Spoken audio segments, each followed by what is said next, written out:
Welcome back everybody to Neutrality Studies. Selamat datang kembali semuanya di Neutrality Studies. Saya Pascal dan hari ini saya kembali ditemani oleh Tuan Hussein Dogru. Beliau adalah warga negara Jerman pertama dan satu-satunya di Jerman yang dikenai sanksi oleh Uni Eropa dalam daftar sanksi terhadap Rusia. Ada beberapa pembaruan yang akan kita bahas. Hussein, selamat datang. Hussein, welcome. Terima kasih sudah mengundang saya lagi, Pascal. Well, thank you very much for giving us this update because Baik, terima kasih banyak telah memberikan kami pembaruan ini, karena kasus Anda cukup unik. Meskipun ada orang lain yang juga dikenai sanksi, yang paling terkenal, tentu saja, Jacques Bod, seorang warga negara Swiss di Brussels, dan seorang rekan senegara saya, Nathalie Jam, juga warga negara Swiss. Tetapi dia berada di luar Uni Eropa. Saat ini dia berada di Afrika dan tidak bisa pulang. Anda adalah satu-satunya kasus di mana kami memiliki seorang warga negara Jerman dengan kewarganegaraan Jerman saja yang berada di Jerman, dan mereka berusaha mengambil segalanya dari Anda. Bisakah Anda memberi kami gambaran singkat tentang kapan hal ini dimulai dan apa artinya bagi Anda secara pribadi?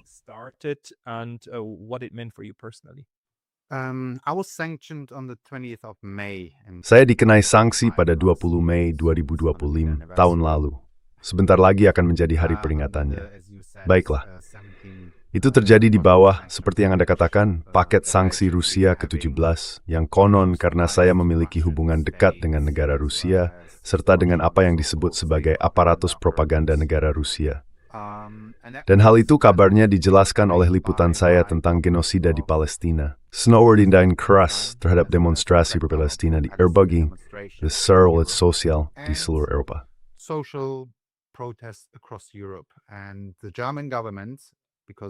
Dan pemerintah Jerman, karena kami percaya bahwa pemerintah Jerman berada di balik hal ini dan mendorong diberlakukannya sanksi, menjelaskan bahwa liputan saya tentang 3 topik tersebut, serta tentang pendudukan Universitas Humboldt oleh aktivis pro-Palestina di Berlin yang sudah dikenal luas, dianggap menimbulkan perpecahan di antara warga Uni Eropa, perpecahan etnis, dan konon melemahkan stabilitas Uni Eropa. Hanya karena liputan berita ini. Oleh karena itu, menurut logika mereka hanya Rusia yang diuntungkan dari hal ini. Ada bukti bahwa Sia adalah propagandis atau pelaku disinformasi seperti yang kini dikatakan oleh pemerintah Jerman.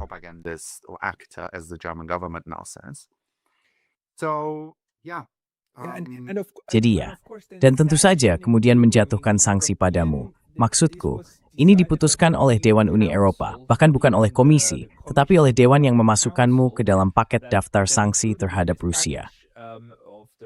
Tuduhan utamanya adalah bahwa kamu telah meliput Hamas dan sebagainya, dan bahwa kamu dianggap berpihak pada Hamas atau semacamnya, hanya karena kamu melaporkannya. Dan itu menimpamu tanpa pengadilan, bukan? Tidak ada pengadilan, tidak ada sidang, kamu bahkan tidak pernah diperingatkan.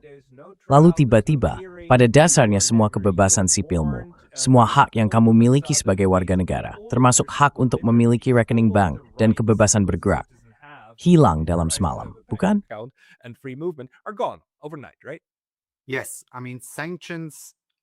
Ya, maksud saya, sanksi itu bersifat di luar proses peradilan. Memang dirancang seperti itu. Jadi seperti yang Anda katakan, 27 Menteri Luar Negeri berkumpul secara tertutup. Mereka memiliki berkas seperti ini, dan kemudian memutuskan sekaligus seluruh paketnya. Tidak ada sidang, tidak ada pengadilan, tidak ada pembelaan, tidak ada akses terhadap bukti, tidak ada apa-apa. Jadi secara teknis, itu adalah hukuman di luar proses peradilan, keputusan tanpa pengadilan. Dan mereka menempatkan Anda dalam situasi di mana Anda harus membuktikan bahwa Anda tidak bersalah. Bukan mereka yang memberikan bukti bahwa Anda bersalah. Mereka membalik beban pembuktian dalam kasus itu, yang sangat sulit, karena Anda tidak bisa membuktikan bahwa Anda tidak bersalah.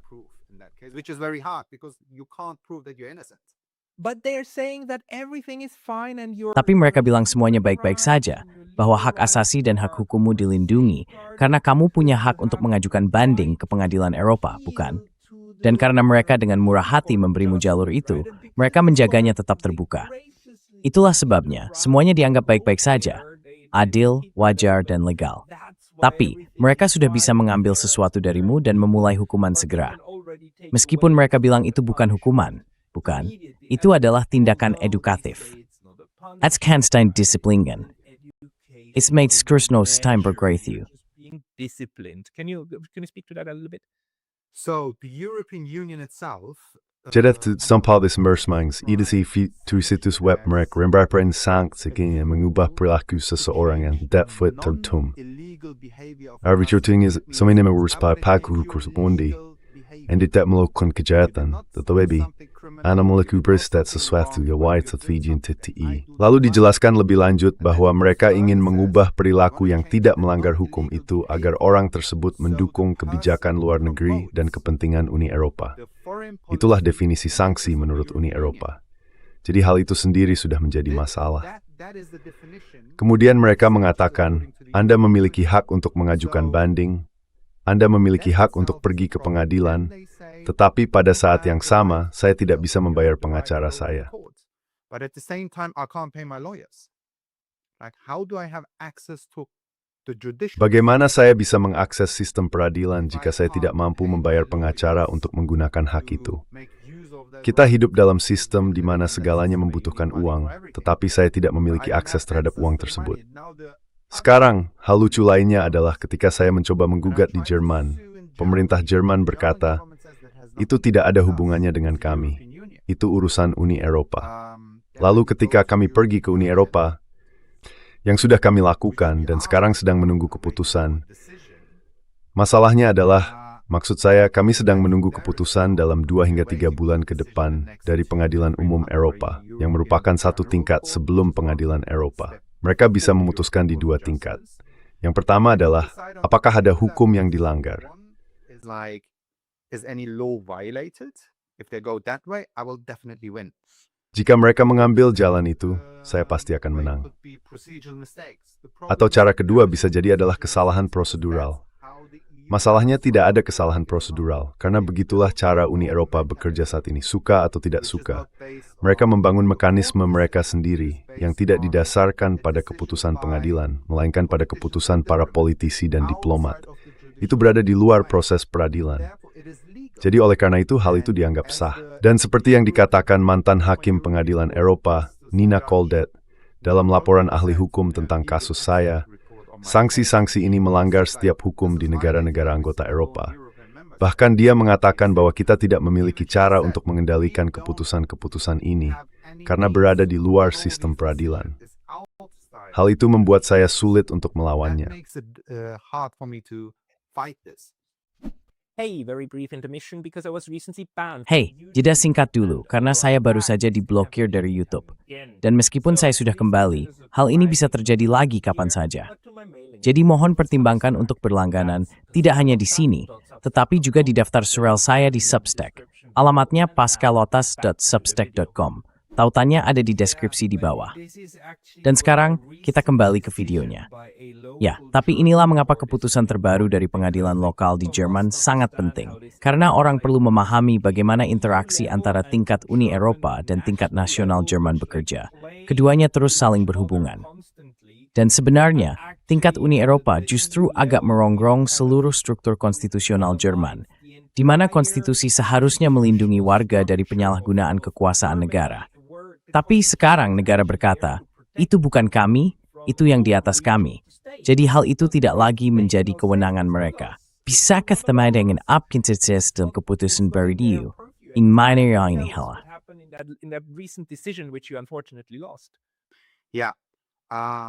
Ya, jadi yang terjadi adalah bank saya, atau lebih tepatnya lembaga yang memegang rekening saya, tidak mengizinkan saya menggunakan uang yang telah diberikan kepada saya oleh pemerintah Jerman dalam konteks pelaksanaan sanksi. Seperti Snowball, Lambanimium Semanusian. Ya, saya menerima 506 euro per bulan untuk alasan kemanusiaan, yang harus saya gunakan untuk membayar sewa, membeli makanan, memberi makan anak-anak saya semuanya, yang jelas tidak mungkin. Saya juga harus membayar tagihan karena saya memiliki kontrak dari sebelum sanksi diberlakukan. Dan sekarang saya terjebak dalam utang. Bank menolak memproses pembayaran tersebut dan saya mendapat peringatan dari perusahaan yang mengatakan saya berutang kepada mereka. Mereka bahkan mengancam akan membawa saya ke pengadilan. Secara teknis, seseorang bisa berakhir di penjara di Jerman jika tidak bisa membayar suatu harus membayar denda yang lebih tinggi. Jadi kami mengajukan banding ke pengadilan dan berkata, tolong intervensi, karena ini adalah kebutuhan dasar saya seperti bikasi, seperti telekomunikasi, dan hal-hal lainnya. Necessities is like telecommunication or other stuff. And the court decided that they can't Pengadilan memutuskan bahwa mereka tidak bisa dan tidak akan memaksa bank untuk melakukan transaksi tersebut, do these karena mereka tidak menganggapnya sebagai kebutuhan yang penting atau dasar. Lalu saya dan pengacara saya berkata, baiklah, anggap saja itu benar. Tapi saya mengalami kerugian finansial, risiko keuangan yang lebih besar, dan bahkan kemungkinan penyelidikan pidana karena saya tidak bisa membayar biaya-biaya ini yang bisa berujung pada penjara. Dan pengadilan mengatakan dalam keputusannya, kami memahami akan ada dampak negatif karena hal ini, tetapi itu bagian dari sanksi. Jadi pada dasarnya mereka berkata kami tidak peduli jika ada dampak negatif. Mengapa itu penting? Karena dalam keputusan itu mereka mengatakan, itulah hal yang paling penting.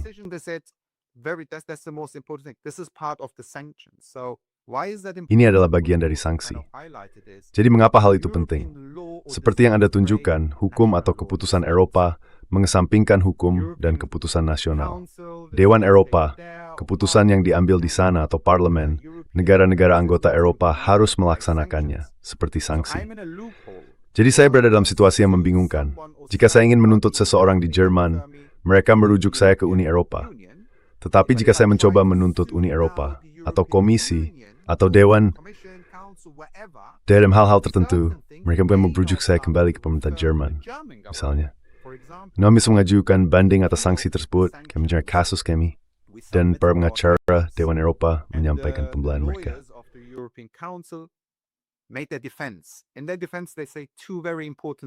Sebagai pembelaan, mereka mengatakan dua hal yang sangat penting. Pertama, karena dugaan hubungan dengan Rusia ini, mereka berkata, kami tidak perlu membuktikan bahwa dia memiliki hubungan dengan Rusia. Dia tidak bisa membuktikan bahwa dia tidak memilikinya. Mereka benar-benar menuliskannya di atas kertas.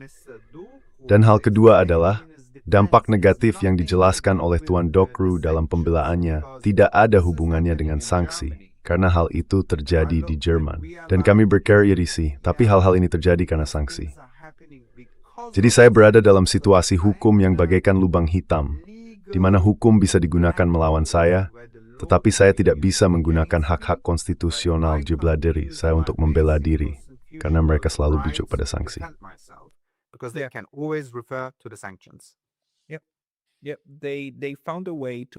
Ya, mereka menemukan cara untuk benar-benar menyingkirkan semua 27 negara anggota dari perlindungan konstitusional dasar terhadap individu, hanya dengan menjadikannya bagian dari kebijakan luar negeri Uni Eropa. Sebuah keputusan kebijakan luar negeri Uni Eropa. Dan meskipun di setiap negara anggota pengadilan lokal mungkin mengambil keputusan yang berbeda, maksud saya, sekarang apa yang terjadi padamu sudah sangat jelas. Pengadilan lokal di Jerman dengan senang hati menegakkan hal itu dan mencuci tangan mereka seolah-olah tidak bersalah, seperti Pontius Pilatus. Seolah-olah bukan aku, bukan salahku, itu yang lain. Ini benar-benar menjijikan. Tapi sekarang, baru-baru ini, situasi kemanusiaan untukmu menjadi semakin buruk. Bisakah kamu memberi kami pembaruan tentang hal itu?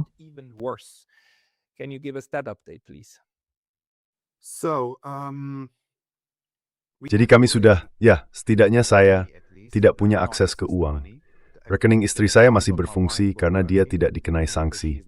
Dia sama sekali tidak ada hubungannya dengan hal itu. Tapi tabungannya dibekukan sejak hari pertama sanksi diberlakukan. Kami mencoba mengajukan banding, dan kami membuat keributan besar di media tentang hal itu.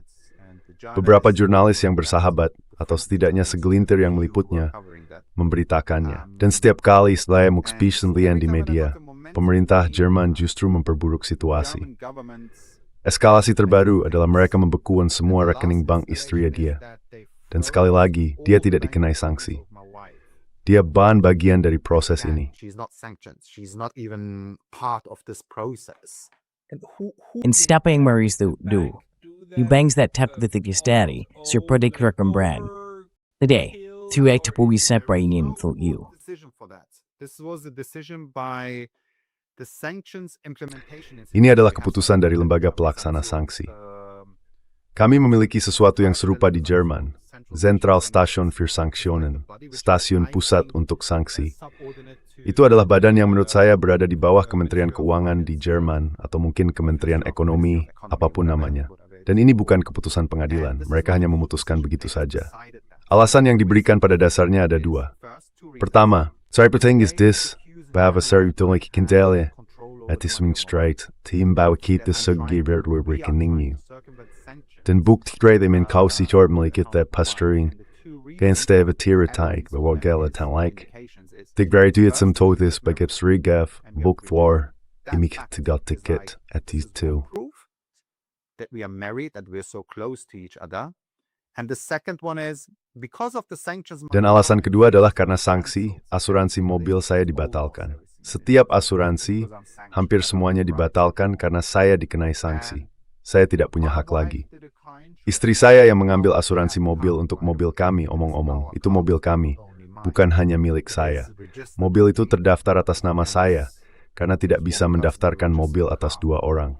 Dan mereka berkata, oh, selama 4 atau 5 tahun terakhir, tampaknya Tuan Duku yang membayar semua asuransi mobil. Dan tiba-tiba seistrinya yang membayar. Ini sangat mencurigakan, kami tidak mengerti kenapa. Pasti ini upaya menghindari sanksi. Dan saya berpikir, mungkin karena dikenai sanksi, itulah sebabnya saya tidak bisa membayarnya. Mereka menggunakan dua hal ini. Dan ada juga unsur seksisme di sini, yang sangat penting.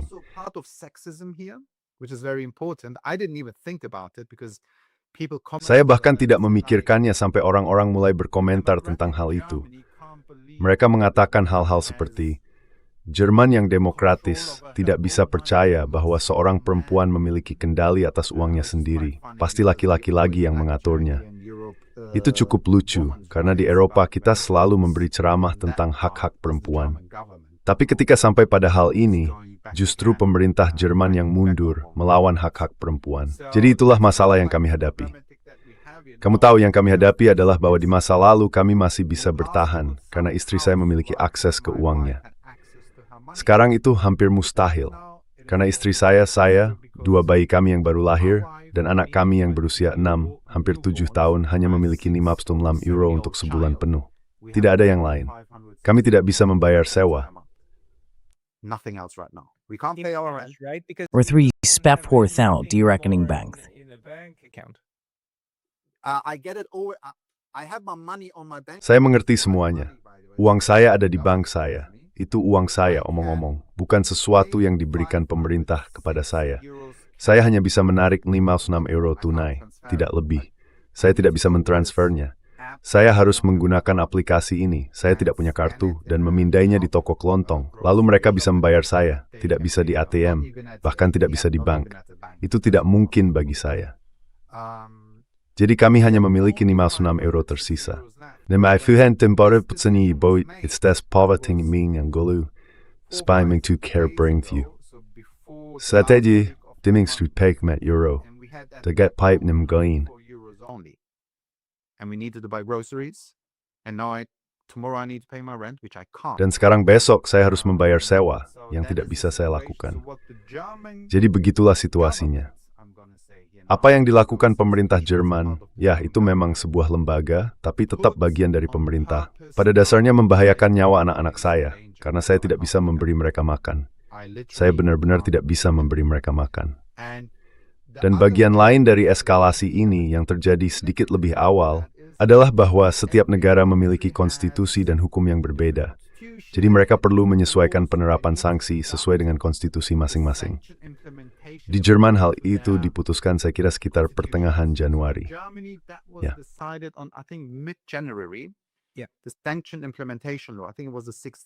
Undang-undang pelaksanaan sanksi April 16, 16 Januari.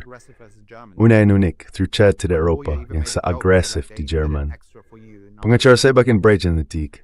Dia belum tahu pada dasarnya berusaha untuk saya. Jadi sekarang terceritain both words. Yang mereka lakukan adalah meningkatkan eskalasinya sedemikian rupa sehingga bahkan bantuan untuk bayi saya, jika Anda datang ke rumah saya dan memberi mereka pokto makanan bayi secara teori, dan ini sangat penting, Anda bisa dijatuhi hukuman hingga 10 tahun penjara.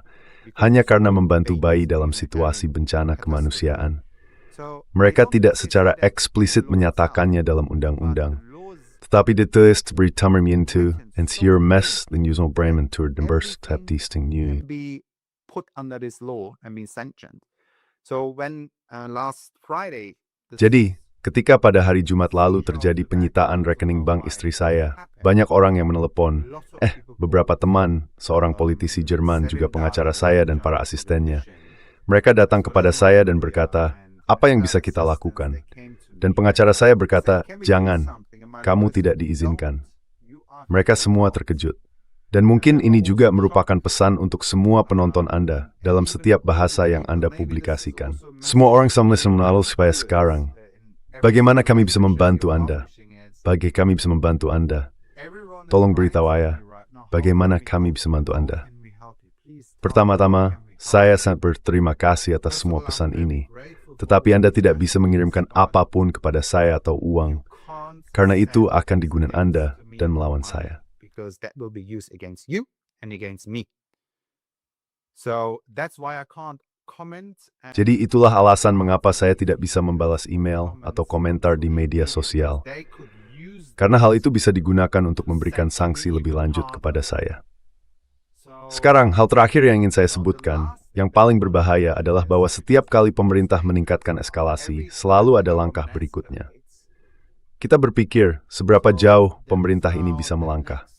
Mereka tidak bisa terlalu jauh. Maksud saya, kita melihat mereka membantu genosida di Palestina, mendukung agresi terhadap Iran, mendukungnya secara politik, dan membuat segalanya tidak stabil. Lalu apa yang kita pikirkan tentang Iran atau negara lain? Jerman sekarang adalah negara yang agresif, sedang melakukan militerisasi. Jadi mereka akan melakukan segala sesuatu yang sesuai dengan apa yang sedang terjadi saat ini. So they will do everything also inwards right now. So we have now a situation, you know it. Jadi sekarang kita punya situasi, kamu mungkin tahu ini Pascal. Di Jerman kita punya hal seperti ini, mungkin juga di Austria. Artinya perlindungan anak. Ada undang-undang tentang itu, yang sangat-sangat penting di negara-negara ini. Dan bagus bahwa hal itu ada. Artinya jika kamu tidak bisa memenuhi kebutuhan anakmu, jika kamu tidak bisa menjaga anakmu tetap aman, sehat, dan sebagainya, pemerintah Jerman bisa mengambil anakmu dan menempatkannya dalam perlindungan yang aman. Jadi secara teori saya berada dalam situasi seperti itu, di mana mereka menempatkan saya dan istri saya dalam posisi di mana kami tidak bisa memenuhi kebutuhan anak-anak kami. Dan jika mereka ingin memperburuk keadaan, mereka bisa datang sekarang dan mengambil anak-anak kami, karena mereka memiliki dasar hukum untuk melakukannya. And take away our children because they have the legal grounds. And especially in a situation, Terutama dalam situasi ketika kamu tampil di podcast dan benar-benar mengatakan bahwa kamu tidak lagi memiliki kemungkinan untuk saling peduli. Tapi apa lagi yang seharusnya kamu lakukan? Apakah kamu hanya harus berpura-pura semuanya baik-baik saja? Jelas tidak, kan? Jadi mereka menempatkanmu dalam situasi di mana kamu akhirnya membuat pernyataan olah memberatkan dirimu sendiri. Dan situasi yang mereka ciptakan memertivitas pokeks alasin utang lokal bekros din memburuk terhadapmu. It's part of bithandes towards that and because sanksi pediko. They're sanctioning me.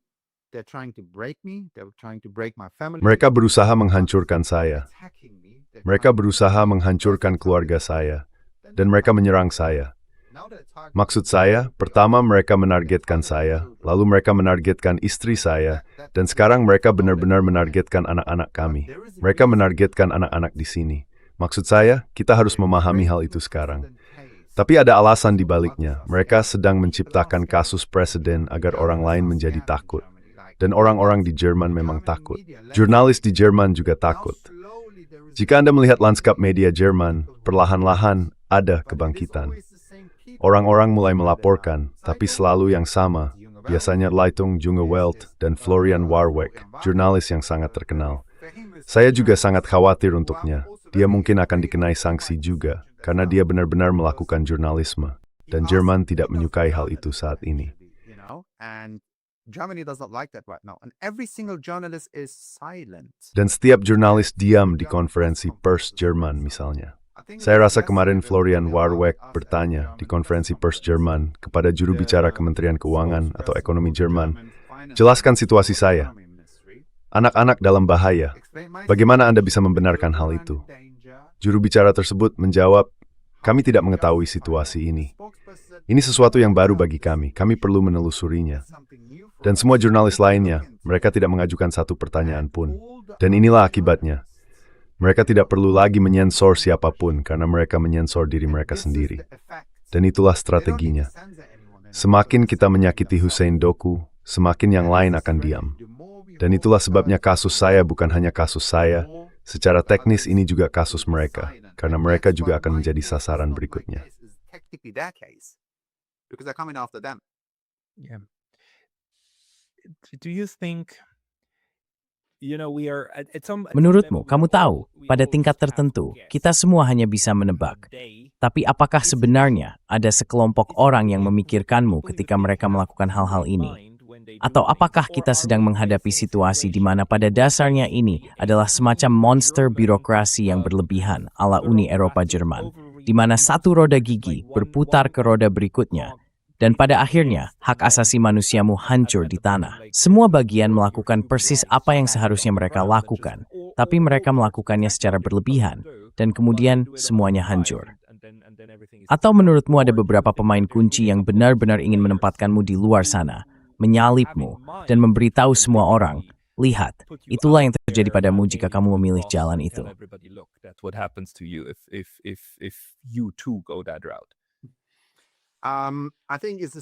Saya rasa itu merupakan simbiosis dari keduanya. Maksud saya, seperti yang kita tahu, sanksi selalu dirancang untuk ditujukan kepada luar.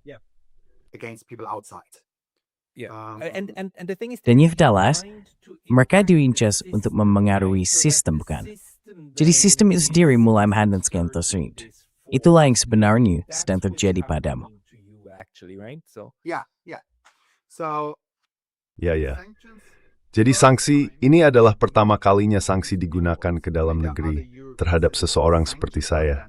Maksud saya ada warga Eropa lain yang juga dikenai sanksi, tapi mereka tidak berada di Eropa saat ini. Jadi saya semacam menjadi lahan uji.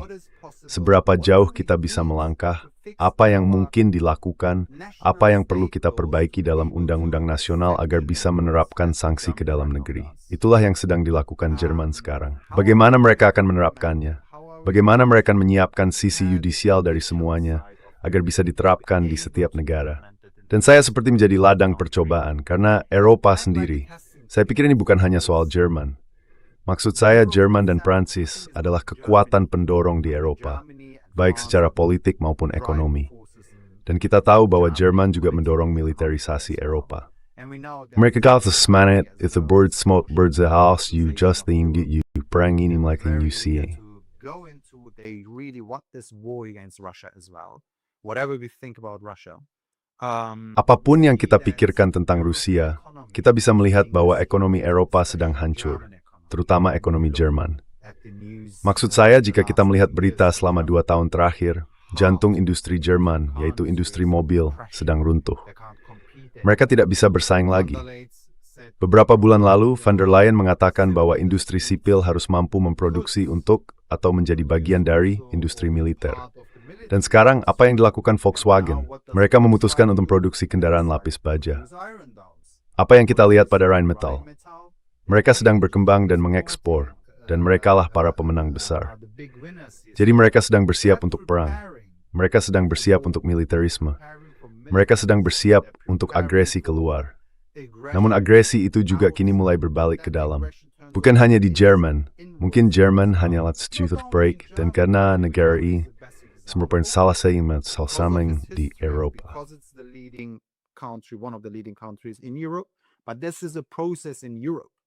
Tapi ini adalah sebuah proses di Eropa, dan jika Anda melihat siapa yang memimpin Eropa, itu lagi-lagi adalah orang Jerman.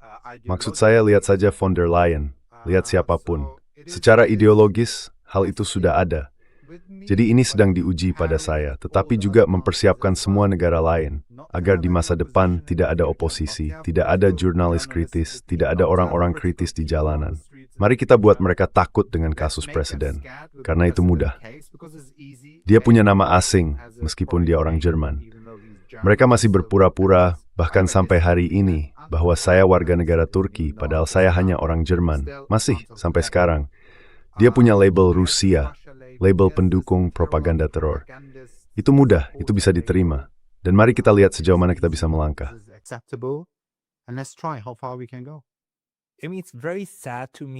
Maksud saya, sangat menyedihkan bagi saya melihat bagaimana sebagian kalangan di Jerman bereaksi terhadap hal ini. Saya baru saja membaca bahwa Anda tergabung dalam 2 serikat jurnalis di Jerman, bukan? Dan tidak satu pun dari mereka yang menganggap kasus Anda layak untuk diprotes.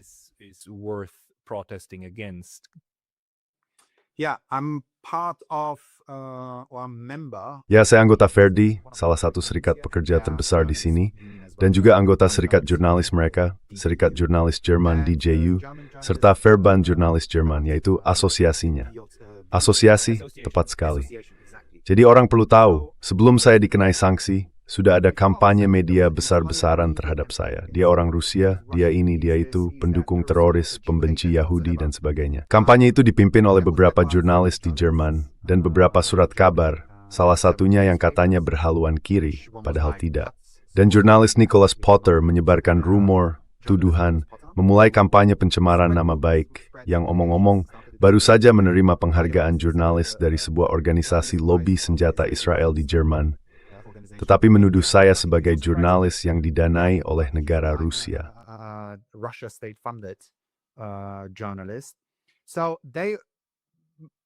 Jadi mereka, serikat pekerja, langsung menanggapi hal itu, mendukung tuduhan tersebut, dan berkampanye melawan saya secara terbuka juga. Mereka mengkriminalisasi saya dan tidak pernah sekalipun berbicara dengan saya. Tidak pernah. Setelah saya dikenai sanksi, saya menghubungi orang-orang ini. Tidak ada tanggapan. Mereka mencabut kartu pers dan akreditasi saya. Dan hal terakhir adalah bahwa DJU, serikat pekerja saya, atau perwakilannya, ditanya oleh seorang jurnalis Jerman, apa pendapat Anda tentang kasus Hussein Duku? Sekarang dia berada dalam situasi kemanusiaan. Apakah Anda sependapat dengan apa yang terjadi padanya? Atau Anda menyetujuinya? Mereka menjawab, kami sependapat dengan penilaian Kementerian Luar Negeri Jerman, semacam kami menentang disinformasi Rusia. Selama pendapat Kementerian Luar Negeri Jerman tidak berubah, pendapat kami juga tidak akan berubah. Jadi Anda memiliki serikat jurnalis yang seharusnya bersikap kritis.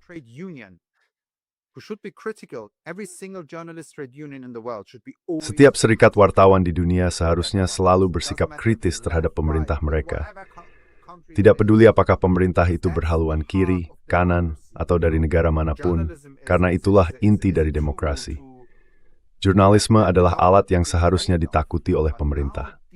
Namun sekarang para jurnalis ini, begitu juga serikat mereka, justru mendukung pihak tersebut. Dan hal itu mengingatkan saya pada apa yang terjadi di Jerman di masa lalu. Pada tahun 1930-an, kita menyebutnya Gleichschaltung. Saya tidak tahu bagaimana menerjemahkannya ke dalam bahasa Inggris. Secara teknis, pada masa fasis Nazi, semuanya diseragamkan. Ya, penyelarasan. Dan ini adalah bagian dari hal itu, di mana serikat-serikat baru melakukan kriminalisasi. Ada alasan politik di baliknya, karena ketika menyangkut Israel, itulah garis merah bagi mereka. Kamu tidak boleh mengkritik Israel.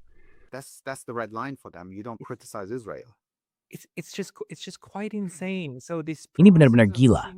Jadi proses sinkronisasi ini bukan seolah-olah Kementerian Luar Negeri memiliki tangan langsung dan mengancam orang-orang di serikat pekerja itu.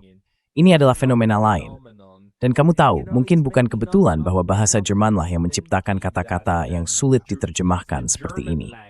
Yang satu lagi di sini adalah Vorauseiliger Gehorsam, taat di muka, ketaatan yang didahulukan.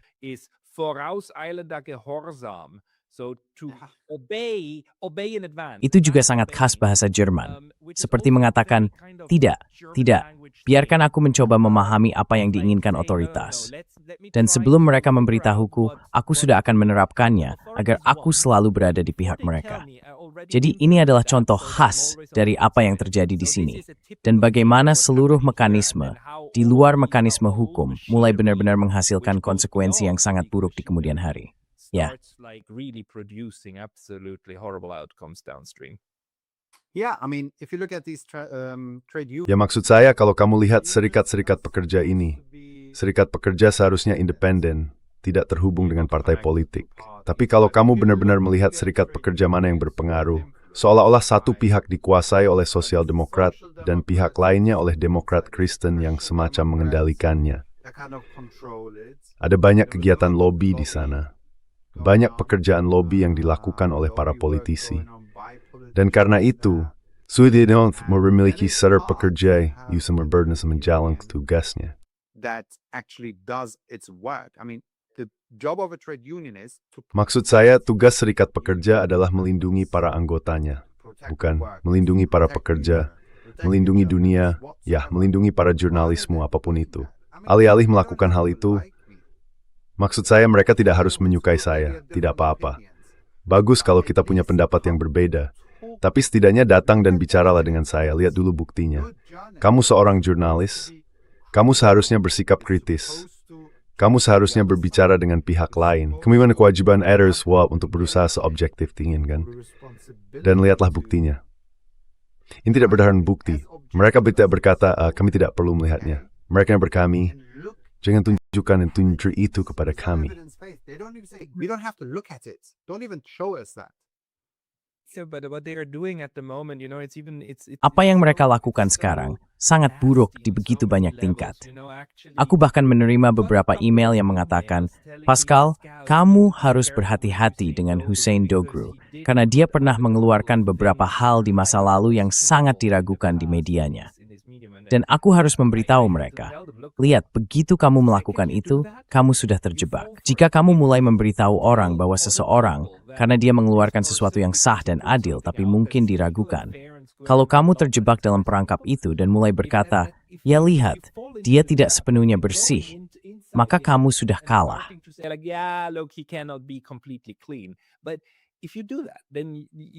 Tapi jika kamu melakukan itu, berarti kamu sudah terjebak. Karena sekali lagi, jika kamu melakukan sesuatu yang ilegal, maka akan ada semua perangkat negara dan penyelidikan kriminal untuk membuktikannya dan memenjarakanmu dengan cara yang sah. Tapi itu tidak ada. Itulah sebabnya mereka menempuh jalur di luar hukum. Dan jika kamu terjebak dalam perangkap itu, maka kamu ikut masuk ke dalam narasi, pasti ada sesuatu dari pihak lain. Tentu saja.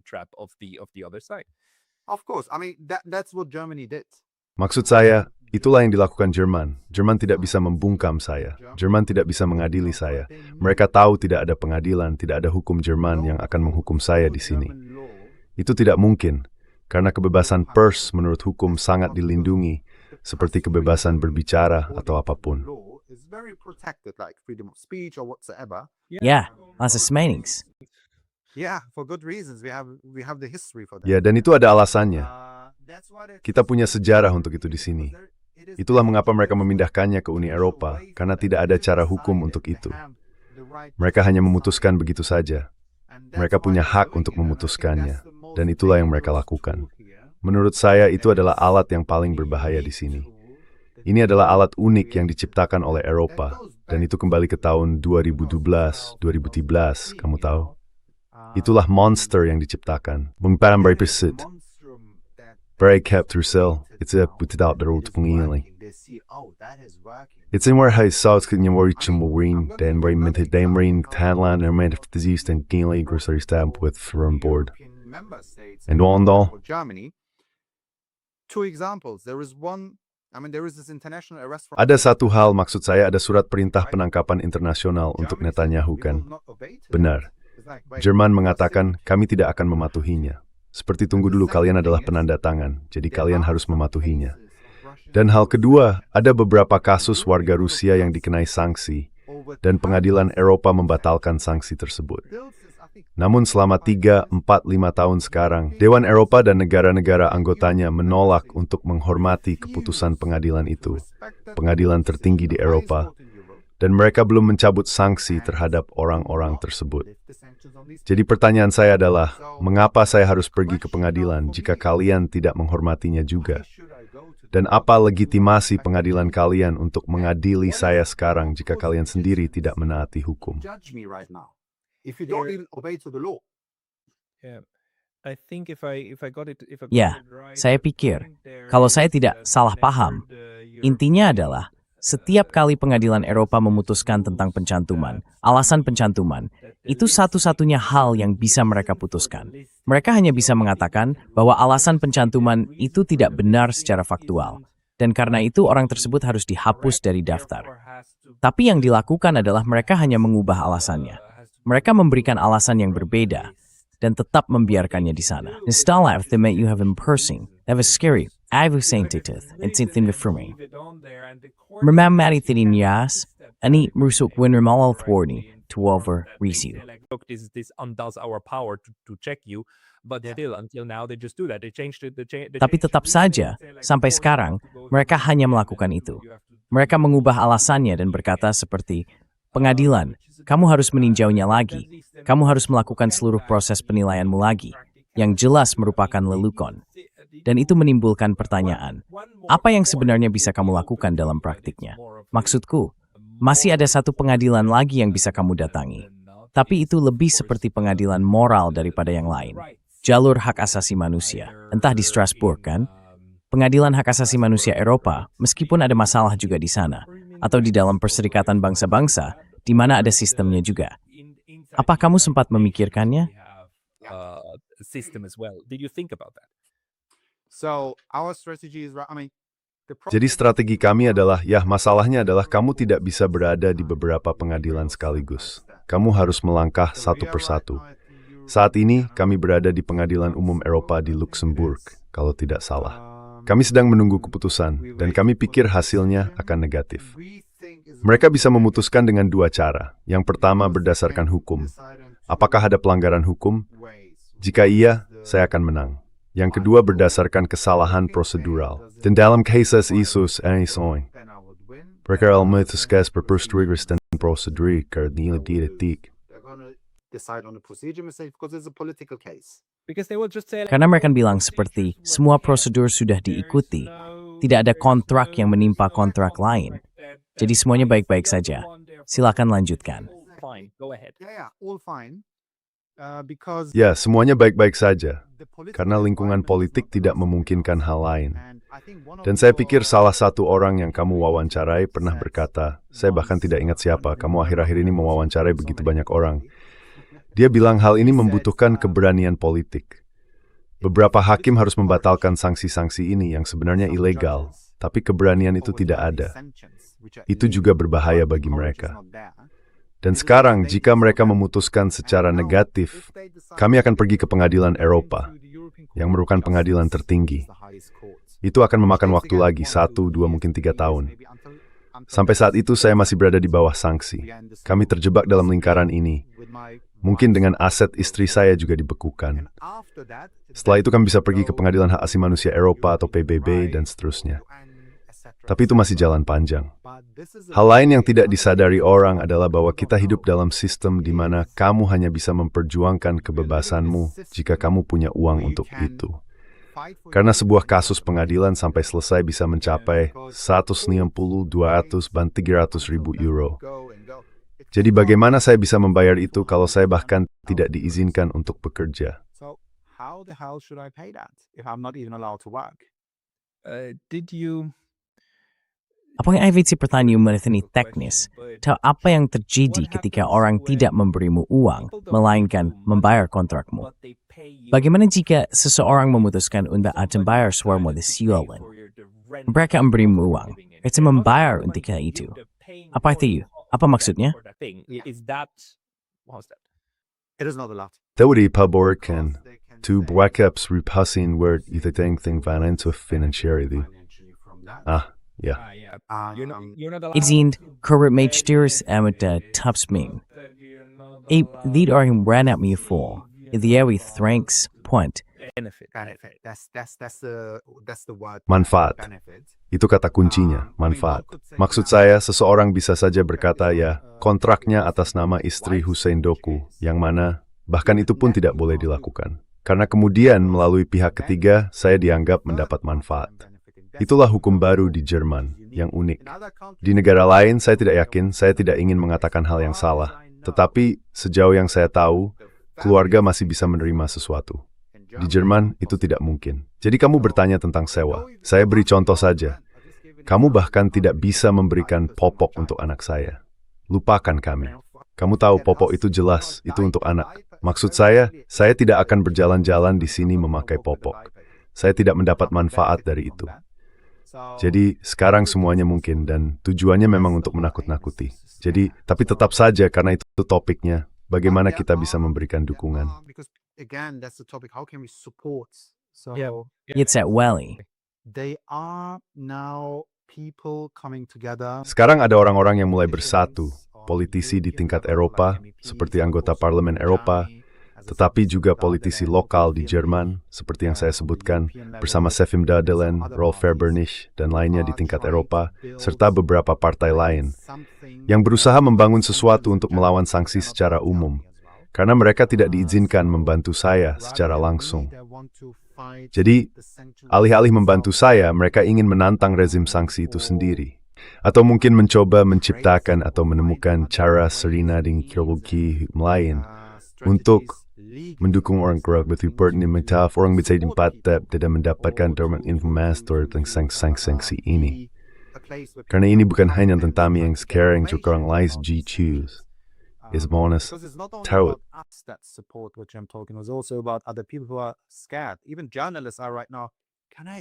Bahkan para jurnalis saat ini bertanya, apakah saya bisa berbicara dengan orang ini? Apakah saya bisa menulis tentang hal-hal ini? Dan ini akan menjadi semacam hal seperti nasihat hukum untuk pengacara lain, untuk jurnalis. Mereka sedang mengerjakan itu sekarang. Tapi pada saat yang sama mereka juga berusaha melakukan kampanye internasional, sejauh yang saya dengar, yang ditujukan untuk saya dan orang lain. Dan saya pikir itu cara terbaik untuk mendukung saya. Bukan hanya saya, tahu kan, seperti Natalie Jung, Jack Burg, para jurnalis lainnya. Sekarang mereka kembali menjatuhkan sanksi kepada orang-orang. Maksud saya, ada juga kasus lain dari seorang warga negara Prancis yang baru-baru ini dijatuhi sanksi oleh pemerintah Prancis. Namanya Shahin Hazami. Dan itu terjadi beberapa bulan yang lalu.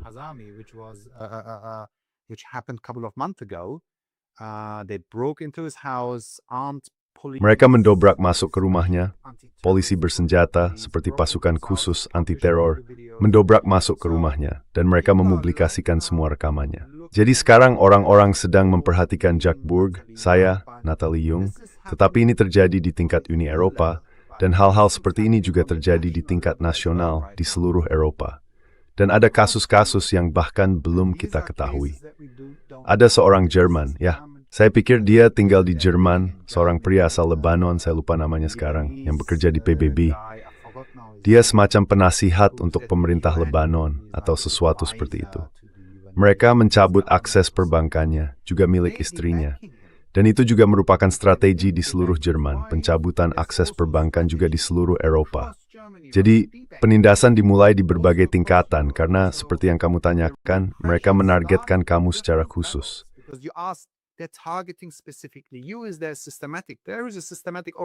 Apakah ada sistem? Sudah ada sistem yang berjalan. Kamu tahu, ini seperti kasus pembatalan rekening bank. Lalu ada kriminalisasi terhadap para aktivis. Yang paling terkenal adalah Palestine Action di Inggris dan Kneecap. Lalu ada Francesca Albanese, pelapor khusus PBB yang dikenai sanksi. Lalu ada para jurnalis. Kemudian ada pembatalan rekening bukan hanya terhadap jurnalis, individu atau politisi, tetapi juga terhadap organisasi. Seperti di Jerman, kasus yang paling terkenal adalah Rote Hilfe, organisasi yang didirikan pada tahun 1930-an oleh para antifasis untuk saling mendukung sebagai semacam dana hukum. Jadi hal itu memang sedang terjadi. Tapi hal yang lucu adalah sebenarnya bukan lucu, tapi jelas. Hal itu hanya terjadi pada orang-orang yang mengkritik sistem.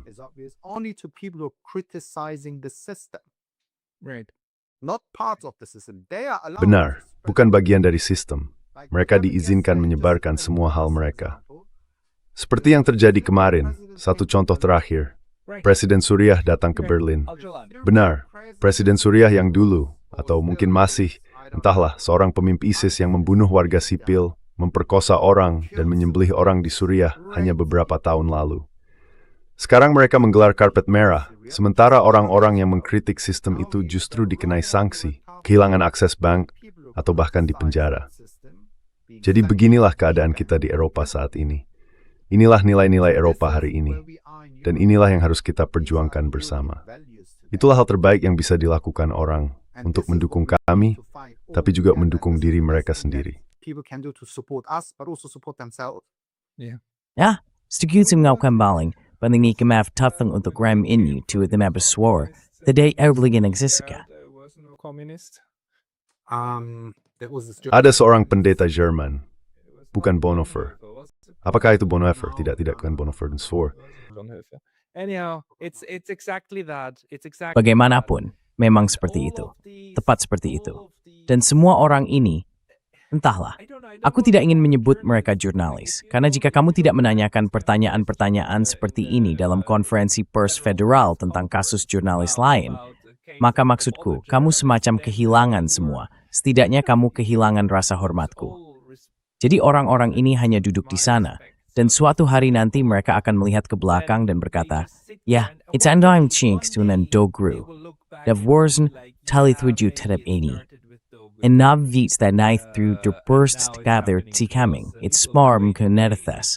That 8 the nates a bang spun most smar." Actually start protesting because it's absolutely right, and Hans-Georg Maaßen made that point on my show. Dan Hans-Georg Maaßen menyampaikan hal itu di acara saya sebelumnya, dan dia seorang konservatif Jerman.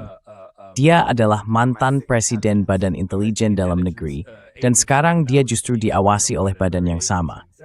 Dia menegaskan di acara tersebut bahwa ini adalah bentuk penindasan politik, dan hal itu hanya bisa dilawan dengan cara-cara politik. Anda bisa menggunakan dan menempuh jalur hukum, karena Anda memang harus membuktikan poin tersebut. Nori stepinai, two step foot ninthesis best step you say myself that means will solve a political problem. Yeah, I think Ya, so istilah juta juga sedang dipaksakan in onigering sekarang. Sebuah gerakan politik, protes politik. political protest and Dan ini, ambut segera tukmalnis pasenti. as well, not only me, the entire society to stop Bukan hanya saya, seluruh masyarakat harus menghentikan gerakan otoriter ini di berbagai tingkatan. Kita perlu bangun. Kita perlu melihat bahwa sejarah tidak terulang persis sama, tetapi ada kemiripan yang terjadi lagi. Kita sedang menghadapi krisis ekonomi, krisis politik, dan masyarakat perlu sadar, serta tidak hanya menerima segala sesuatu apa adanya. need to wake up, not to consume things just how they are. You need to tell me though, and I really need to have that discussion. Tapi kamu perlu memberitahuku, dan aku benar-benar perlu membicarakan hal itu suatu saat nanti, kamu tahu. Beberapa tahun lalu, ada film yang sangat terkenal di Jerman, dan bahkan secara internasional. Dalam bahasa Inggris, judulnya Look Who's Back. Dan dalam bahasa Jerman, Er ist wieder da. Premis film itu adalah Adolf Hitler terbangun di Berlin pada suatu pagi yang cerah sekitar tahun 2015. Dan kemudian dia kembali, dia benar-benar kembali. Dan dia melakukan hal-hal seperti biasanya. Dan seluruh premis film itu adalah bahwa, pada akhirnya, semua orang kembali mengenakan seragam coklat dan mulai mengikutinya lagi. Dan aku berpikir, ini semacam premis yang keliru.